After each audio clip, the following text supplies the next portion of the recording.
அம்மா அம்மா எனக்கு ரொம்ப எக்ஸைட்டடாக இருக்குமா. எங்கம்மா போகிறோம் ப்ளீஸ் சொல்லுங்களே.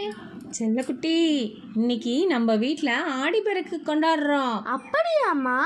ஆமாண்டா, இது ரொம்ப சிறப்பான ஒரு பண்டிகை. இது எதுக்கு முதல்ல சாமி கும்பிடுவோம். இது எதுக்காக கும்பிடுறோங்கிறதையும் நான் சொல்கிறேன். சரிங்கம்மா. சாமிக்கிட்ட எல்லாரும் வேண்டிக்கிங்க. சரிங்கம்மா, இப்போ சொல்லுங்களே. அதாவது ஆடிப்பெருக்குங்கிறது என்னன்னா, நம்ம நீர்நிலைகள் எல்லாத்துலேயும் தண்ணி வந்துடும் இல்லையா இந்த மாதத்தில். அதுதான் ஆடி மாதத்தில் எல்லா நீர்நிலைகள்லையும் தண்ணி வரும். அந்த தண்ணி வர்றதுனால விவசாயம் நல்லா செழிப்பாக இருக்கும். அதுதான் நம்ம நீர்நிலைகளுக்கு நன்றி சொல்கிறதுக்காக இந்த பண்டிகையை நம்ம கொண்டாடுறோம். அப்படியாம்மா? ஆமாண்டா செல்லக்குட்டி. இதே போல் உங்கள் வீட்லேயும் நதிகளுக்கெல்லாம் நன்றி சொல்லுங்கள். அனைவருக்கும் ஆடிப்பெருக்கு நல்வாழ்த்துக்கள்.